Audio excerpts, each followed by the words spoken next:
예수님은 자기 소개를 여러 가지로 하셨습니다. 요즘은 자기 PR 시대잖아요. 그래서 다 내가 어디 가서 소개를 할 때 이렇게 해야 되겠구나가 마음속에 있을 텐데, 예수님도 자기 소개를 하셨어요.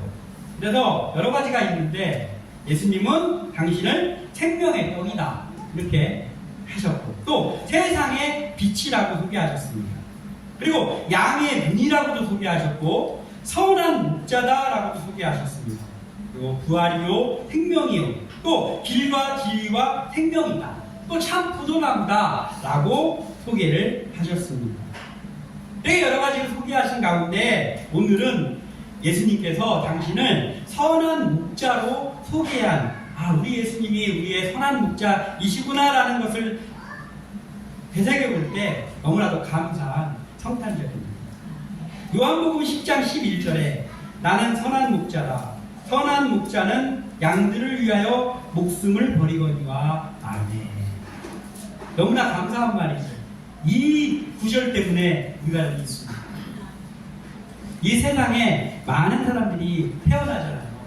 근데 태어나는 사람들 중에 다 야심차게 한 세상을 살아보겠다, 뭐 훌륭한 사람이 되겠다 이렇지만은 태어남 자체가 죽기 위해서 태어난 사람은 없습니다.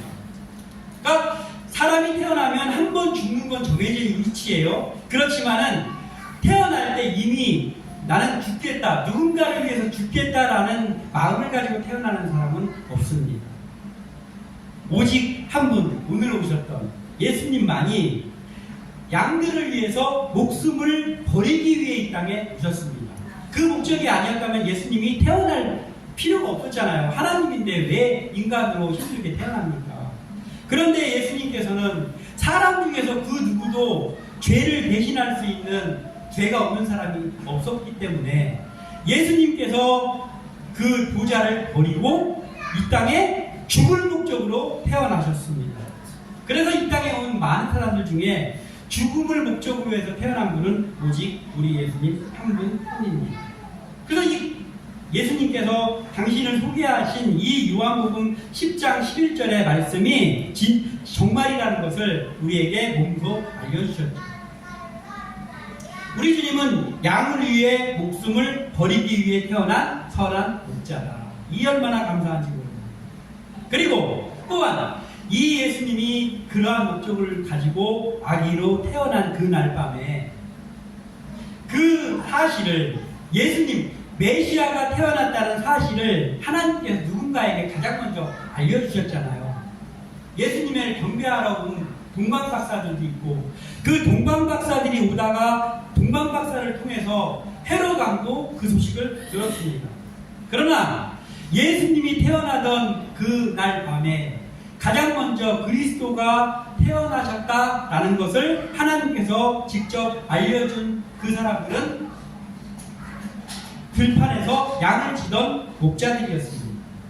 베들레헴의 목자들에게 예수님께서 그 기쁜 소식을 가장 먼저 알려주셨습니다. 자, 이 목자라는 직업이, 물론 그 나라는 그 목축을 하는 것이 우리나라 농사 짓는 것처럼 그 나라에서 행해지던 직업입니다. 그럼에도 불구하고 이 목자라는 직업은 천한 직업이고, 그리고 부정한 사람들로 취급을 받았습니다.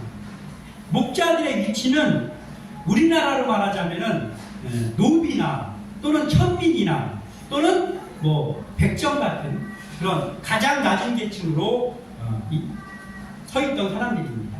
먼저 부정한 자 취급을 받았는데 왜 그러냐면 이들이 들판에서 양을 쳤잖아요. 그러다 보니까 어떤 주기적으로 우리로 말하면 이런 예배의 종교 의식에 참여하기가 어려웠어요. 동떨어진 곳에 생활을 했기 때문에. 그래서 율법적으로 소외된 자들입니다. 그리고 또 신뢰받지 못하는 자들이에요. 율법적으로도 소외를 받았고, 그리고 부정한 직업을 가지고 있는 자들로 취급을 받았기 때문에 이들이 어떤 사건을 목격했다든지 할 때 그들이 이제 증인을 서야 되잖아요. 그럴 때 인정을 잘 못 받았어. 그래서 양치는 부정한 자들의 말을 우리가 신뢰할 수 있습니까? 라는 그러한 생각을 가지고 있었습니다. 그리고 또 격리된 자들. 그 당시에 사람이 없는 곳에서 격리되어서 생활하던 사람들은 나병 환자들이 있습니다. 지금으로 말하면 한센병자들이죠. 이들이 사람들과 같이 할 수 없었어요. 그래서 격리된 자들이었습니다. 그러한 것 때문에 격리된 건 아니지만 이 목자들도 격리된 자들이었습니다. 마을 안에서 양을 치는 게 아니고 마을과 떨어진 바깥에서 공동체와 떨어진 곳에서 그 일을 했던 격리된 자들이었죠. 그러니까 하나님께서는 많은 사람들이 있었는데 왜 이 그리스도의 탄생을 이러한 사람들에게 가장 먼저 알리셨습니까? 예수님의 탄생은 높은 곳에서부터 시작된 것이 아니고 저 낮은 곳에 있는 소외된 자들 한 사람까지도 구원하실 하나님의 목적 가운데 이루어진 일이기 때문에, 소망이 없던 죄인들에게 이루어졌던 그 일이기 때문에 그것을 확실하게 알리기 위해서 하나님께서는 가장 낮은 자들, 목동들, 이들이 어떠한 소식이 전해질 일이 있을 때 가장 맨 마지막까지 그 소식을 못 들을 확률이 가장 큰 사람들이잖아요. 사람들하고 동떨어져 있으니까 어떠한 일이 있어서 모든 동네 사람들이 다 안다고 해도 목동들은 양치고 와가지고 그런 일이 있었어? 제일 마지막에 그 소식을 들을 수 있는 사람들이잖아요. 그런데 하나님께서는 그 사람들에게 제일 먼저 이 기쁨의 소식을 알리셨다. 그리고 이들이 해야 될 일까지 주셨습니다. 이것은 낮은 자에게 하나님께서 주시는 축복이 바로 그리스도의 탄생이다라는 것을 알게 하시기 위해서 그렇게 하신 것이죠. 그리스도가 메시아가 탄생을 하면 그래도 우리가 제일 먼저 알지 않을까라고 생각하는 사람들이 많았습니다. 율법학자라든지 또는 어떠한 성경을 연구하는 그 많은 사람들이 징조를 늘 연구하고 있었을 거 아니에요. 이런 징조를 보니까 이제 메시아가 태어날 날이 머지 않았겠구나 하면서 여러 가지로 여러 가지 설 이런 것들을 내놓으면서 준비를 했을 거예요. 그런데 그들은 예수님이 오신 그날 밤 그 그리스도가 그곳에서 소외된 곳에서 오셨다는 사실을 몰랐습니다. 그렇게 연구하고 했지만, 그런데 그러한 것들 하나도 모르는 정말 소외된 곳에서 양을 치던 사람들이 그 소식을 가장 먼저 알았습니다. 이것이 하나님의 뜻이었고 겸손한 자들에게 겸손한 모습으로 태어난 예수님이 태어났던 밤의 풍경입니다. 하나님의 목적이 낮은 자 그 누구 하나까지도 열애 없이 남김없이 구원해 주시겠다라는 그 뜻임을 알려주는 그러한 사건입니다. 오늘 우리가 성탄절을 맞이해서 이 말씀을 나누면서 우리도 이러한 겸손한 마음 가지고 주님의 제자의 역할을 감당하겠다라는 그러한 생각을 가지시면서 말씀을 나누고자 합니다. 오늘 말씀의 제목이 목자와 목자입니다. 목자와 목자는 누구냐? 바로 선한 목자 되시는 우리 예수님, 그 목자와 또 그 소식을 가장 먼저 전했던 천하지만 하나님이 택해서 일하게 하셨던 그 목자. 그래서 목자와 목자입니다. 우리가 이 말씀을 살펴보면 첫 번째로 볼 것은 선한 목자는 고독한 충성을 기뻐하시는구나라는 것을 알 수 있습니다. 우리 하나님은, 우리 예수님은 고독한 충성을 기뻐하십니다. 전사를 통해서 그리스도의 탄생 소식을 가장 먼저 들은 목자들이 어떤 상황 가운데에서 지금 이 그리스도의 탄생의 소식을 들었습니까? 수천 년간 기다렸던 이 소식을 가장 먼저 듣는 주인공이 됐습니다. 언제요? 8절을 같이 한번 읽어보겠습니다. 8절 시작. 그 지역의 목자들이 밤에 밖에서 자기 양떼를 지키더니 아멘. 사람들은 다 자기 집에서 잠을 자고 있던 때입니다. 그러나 이 천한 시급을 받았던 목자들은 밤에 동떨어진 곳, 거기서 그 사람이 그 일을 하고 있다는 것을 아무도 알지 못할 그 밤에 여전히 양떼를 돌보면서 충성을 다하던 중에 이 소식을 듣게 됩니다.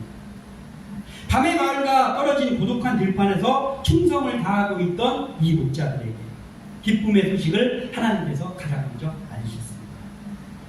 그러니까 하나님께서는 지금도 마찬가지예요. 하나님께서는 보이지 않는 곳을 더 주시하십니다. 사람은 보이는 곳을 관심을 갖죠. 보이는 것에 관심을 갖고 보이는 것에 주목하고, 그리고 그래서 사람들은 다 드러난 데에서 뭔가 그럴듯한 일들을 맡아서 하기를 바랍니다. 그러나 정작 하나님의 시선은 항상 그곳에 있지 않아요. 그것보다 보이지 않는 곳, 그곳에 있단 말이에요. 그래서 하나님은 외모를 중시하지 않으시고 중심을 보시는 하나님입니다. 그리고 그 밤에 자지 않고 들판에서 여전히 충성스럽게 자기의 양떼를 지키던 목자들에게 그리스도의 탄생을 알리셨습니다.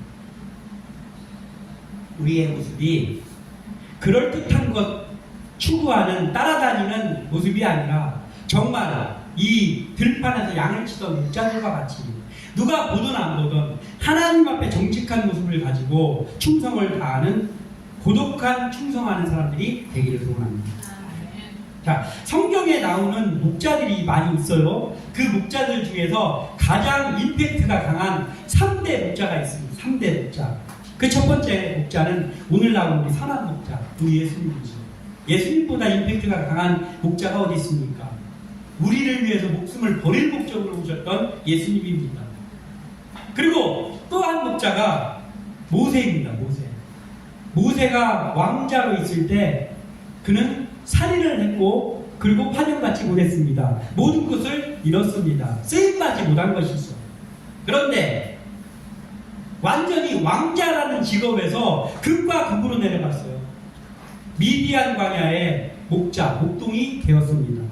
그리고 40년 동안 이제 모세는 끝났고 나는 끝났구나 라는 그러한 자리에 있을 때, 그러나 그는 미디안에서 열심히 아무도 보지 않지만 양들을 돌보는 A급 목자가 되었습니다. 그때 드디어 하나님께서는 그 모세를 그곳에서 불렀습니다. 임팩트가 강한 목자죠. 그래서 그가 지금도 이스라엘 백성들에게 있어서 가장 존경하는 인물, 세 손가락 안에 드는 인물 아닙니까? 모세. 그리고 또 하나의 목자가 있습니다. 그가 바로 다윗이죠. 요즘 어떻게 하다 보니까 다윗이 자주 나오는 거예요.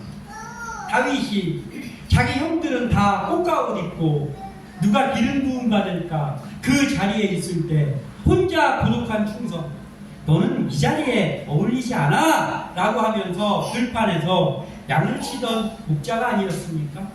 그런데 이보다 임팩트가 있을 수 있습니까? 그 부름받지 못하는 자리에 반드시 이 아이가 그 자리에 있지 않고는 우리가 밥도 먹지 않겠다 라고 하는 사무엘의 말이 있었고, 그리고 고독한 충성하던 그 차림 그대로 불려와서 기름을 부음 받고 통일하는 왕이 되었습니다. 예수님과 모세와 다윗, 가장 임팩트가 강했던 목자들, 그리고 또 강한 임팩트가 있는 목자들, 이름은 없지만 베들레헴에 이름 없는 목자들이 아닙니까? 수천 년 동안 메시아를 기다렸는데 정작 메시아 예수님이 탄생하는 그날 밤에 하나님께서는 그들을 택해서 그들에게 가장 먼저 이 소식을 알리셨습니다.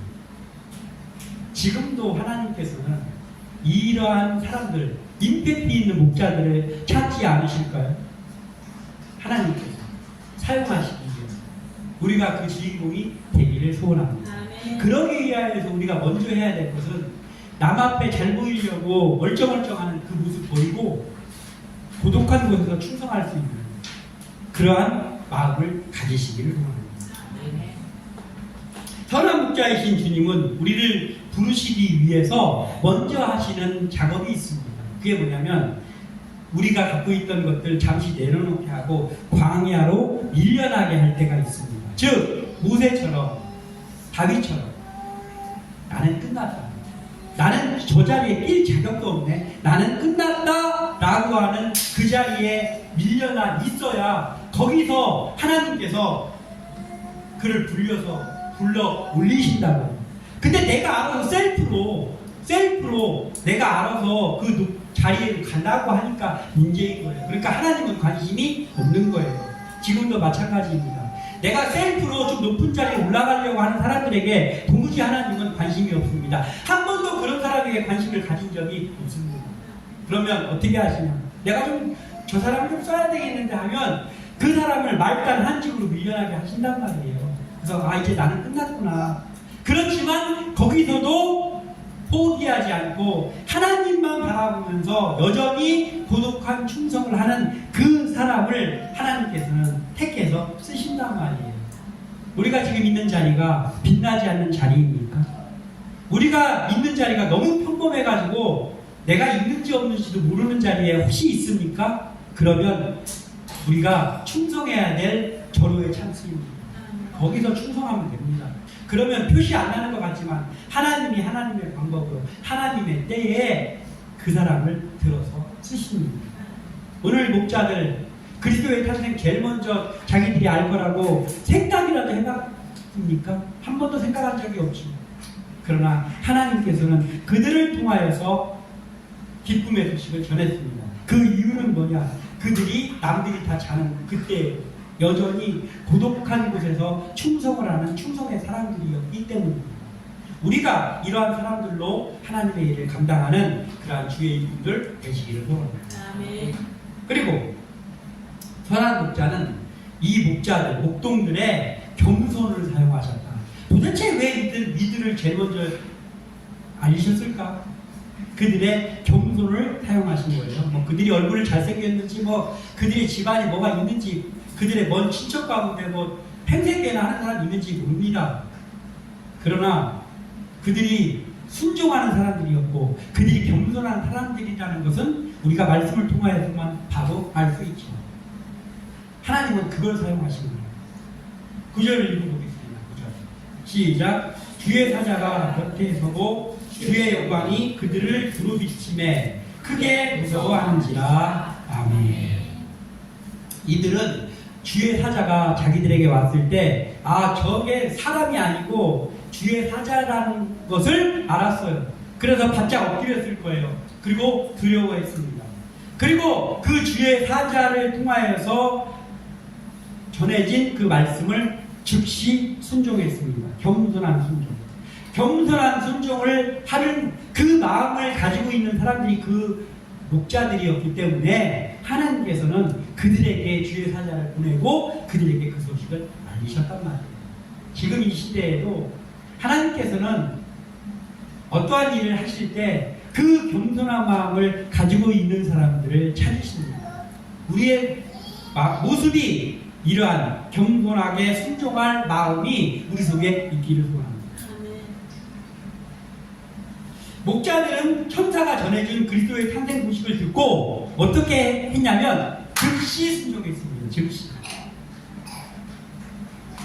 주님의 말씀 앞에서는요 필요한 게 있는데 그게 뭐냐면은 논리를 따지거나 지식을 가지고 뭔가를 생각해보거나 내 지위를 가지고 뭘 좀 해보려고 하거나 이런 것들이 아무 필요가 없어요. 하나님의 말씀 앞에서 그게 뭔 필요가 있습니까? 아무 소용이 없습니다. 하나님의 말씀이 주어졌을 때 필요한 건 한 가지입니다. 겸손한 순종. 그 하나면 그리고 순수한 이거면 된다는 거예요. 15절에서 17절을 보면은 천사들이 떠나 하늘로 올라가니 목자가 서로 말하되 이제 베들레헴으로 가서 주께서 우리에게 알리신 바 이 이루어진 일을 보자 하고 빨리 가서 마리아와 요셉과 그의 누인 아기를 찾아서 그 소식을 전합니다. 빨리 가라. 무서워서 엎드려 있는데 하나님의 말씀이 주어졌어요. 그랬더니 그 말씀을 받은 그 후에 어떻게 했냐? 빨리 가서 그 소식을 마리아와 요셉에게 전했단 말이에요. 말씀 앞에서 얼마나 빠른 순종이 이루어지는가가 그 겸손의 깊이를 알 수 있는 척도입니다. 하나님의 말씀이 주어졌는데 회의하고 앉아있어요. 회의를 너무 많이 해요, 교회에서. 뭔 회의가 그렇게 필요합니까? 회의하다가 하나님이 무슨 말씀하시는지 까먹어. 너무 길게 하다. 안 된단 말이에요. 하나님의 말씀 앞에서는 빠른 순종이 필요합니다. 그래서 즉시 가서 그 말씀을 전하는 거예요. 그리고 그렇게 할 수 있는 사람들이었기 때문에 애초에 하나님은 그들에게 제일 먼저 알리신 거예요. 지금도 선한 목자이신 우리 주님은 자기 생각, 자기 판단, 자기 지식 이런 걸로 마음이 채워진 사람을 찾지 않으십니다. 이 그리스도를 마리아가 낳았는데 마구간에서 낳았어요. 마구간, 가장 천한 곳에서 낳았습니다. 그래서 지금 요셉과 마리아가 그 천사가 나타나서 얘기해줬잖아요. 이 잉태되는 아이가 어떠한 사람이라는 걸 이 얘기 들었잖아요. 그런데 이들이 지금 아이를 낳으면서 하나님께서는 왜 우리가 아이를 낳아야 되는 오늘 방한칸도 허락하지 않으시지? 방한칸이 없어서 우리가 마구간에서 우리가 수태고지를 받고 낳은 이 아이를 낳았지라고 하면서 한편으로는 얼마나 마음이 쓸쓸했을까요? 그 어두운 말똥냄새, 소똥냄새 나는 그 마구간에서 수태고지를 받고 낳은 범상치 않은 이 아이를 안고 한편으로 마음이 쓸쓸했을 거란 말이에요. 그 쓸쓸해하고 있는 그 순간에 삐그덕 하면서 물소리가 나는데 들어오는데 보니까 베들레헴 목자들이 들어왔어요. 어떻게 알고 들어왔지? 그런데 그들이 소식을 전하는 거예요. 그러면서 경배하는 거예요. 이들에게 경배하고 그 후에 동방박사들이 왔고 경배합니다. 가장 먼저 이 쓸쓸했던 마리아와 요셉의 마음을 달래줬던 사람들이 누구냐? 이 목자들이란 말이에요. 겸손한 목자들이 와서 주의 사자에게 우리가 이 소식을 들었습니다. 그러면서 그 아이에게 절하고 거기서 경배하는 거예요. 이러한 마음이 이미 있었던 목자들이었기 때문에 이 겸손이 그들의 마음속에 있는 걸 하나님은 아시잖아요. 그러니까 이 목자들을 사용하신 거예요. 지금 하나님께서 무슨 일 좀 하시려고 찾으시는데 우리가 하나님 앞에 겸손하게 엎드릴 순종할 모습으로 서 있는 사람들로 발견되기를 소망합니다. 그러기 위해서 우리는 말씀 앞에 늘 서 있어야 돼요. 늘 하나님 앞에 겸손한 모습으로 서 있어야 되는 것이죠. 그리고 누가 보든지 안 보든지 그렇게 해야 되는 거예요. 이것이 돼 있을 때 그때 우리의 겸손을 보시고 지금도 같이 일할 사람을 찾으시는 그 하나님께서 우리를 사용하실 줄을 믿습니다. 주님은 지금도 능력 있는 사람이 아니라 겸손한 사람을 찾으십니다. 말씀 앞에 겸손하게 즉시 순종할 수 있는 베들레헴 목자들의 마음이 우리에게 있기를 소망합니다. 하나만 더 살펴보자면 선한 목자를 닮은 선한 목동이 제자다. 네? 목자와 목자 오늘 제목이잖아요. 선한 목자를 닮은 선한 목동이 진정한 주님의 제자다라는 것이죠. 예수님은 자기를 선한 목자로 소개했잖아요. 요한복음 10장 14절에서 15절에 나는 선한 목자라. 나는 내 양을 알고 양도 나를 아는 것이 아버지께서 나를 아시고 내가 아버지를 아는 것 같으니 나는 양을 위하여 목숨을 버리노라. 아멘. 예수님께서 나는 선한 목자라 하시면서 예수님께서 나는 내 양을 알고 내 양도 나를 안다 이렇게 말씀하셨어요. 선한 목자이신 주님은 우리를 속속들이 알고 계시죠. 여기 있는 우리들 자기 머리카락 숫자 모르잖아요. 그리고 자기를 잘 몰라요. 사실 아는 것까지만 나도 모르는 내 모습이 있단 말이에요. 그런데 목자 되시는 예수님은 우리의 머리카락 세는 건 아주 기초적인 수준이고 우리가 알지 못하는 부분까지 알고 계신단 말이에요. 너무나 잘 알고 계시죠. 그러면 우리는 어떻습니까? 우리는 주님이 무엇을 원하시는지, 주님은 나를 통해서 뭐를 내가 하기를 원하시는지 알고 있는가 모르는 것이 너무 많습니다. 주님은 이쪽으로 가기를 원하시는데 내가 내 생각대로 계획해가지고 주님이 이쪽을 기뻐하실 거야 라고 하면서 주님이 기뻐하시지 않은 방향으로 갈 때가 얼마나 많은지 모릅니다. 그래서 이제 오늘 이 성탄절을 맞이해서 우리가 갖고 싶은 마음이 뭐냐, 주님은 이미 우리를 알고 계십니다. 우리도, 양인 우리도 주님을 잘 아는 그러한 우리들 되기를 소원합니다. 그러기 위해서 우리는 좀 더 말씀 앞으로 가까이 와야 됩니다. 좀 더 기도 앞으로 가까이 와야 되는 거예요. 왜냐하면 그거 말고는 그렇게 할 수 있는 방법이 없거든요. 말씀과 기도로 하나님 앞에 가까이 오는 방법 아니고는 주님의 뜻을 알 수 있는 방법이 없단 말이에요. 그거 좀 누가 저 좀 알려줬으면 좋겠어요. 좀 더 편한 방법입니다. 그럼 그거 좀 해보게. 근데 없어요. 우리가 주님의 마음을 알 수 있는 유일한 방법은 말씀 앞으로, 기도 앞으로 이거밖에 없습니다. 그래서 우리가 좀 더 말씀 앞으로 깊이 기도 앞으로 깊이 다가서는 우리 모두 되시기를 소원합니다. 밤에 아무도 없는 들판에서 양을 돌보는 목자들의 이 충성스러운 마음이 누구를 닮았습니까? 주님을 닮았어요. 우리 예수님의 마음을 닮았어. 그리고 천사들의 소식 앞에서 겸손히 순종했던 그 마음이, 이 목자들의 마음이 우리 주님을 닮았어요.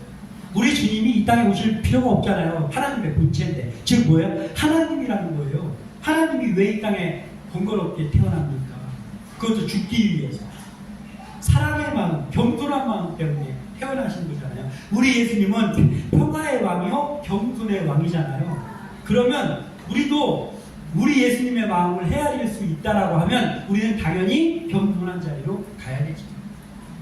이 목자들이 그 자리에 있었기 때문에 그리스도의 탄생 소식의 메신저로 쓰임받은 것처럼 우리도 이 주님의 마음을 아는, 말씀 앞으로 기도 앞으로 와서 그 겸손의 왕 예수님의 마음을 그대로 빼다 닮은 그러한 사람들 되시기를 소원합니다. 그래서 지금의 그리스도의 메신저 뭡니까? 주님은 다시 오십니다. 그 주님을 믿어야 구원받을 수 있습니다라는 그 복음을 전하는 것이 지금 이 시대의 메신저잖아요. 우리가 그 메신저가 되기를 소원합니다. 이 시대에 그 메신저의 역할을 감당하고 있어야 그래야 우리가 주님의 제자 아닙니까?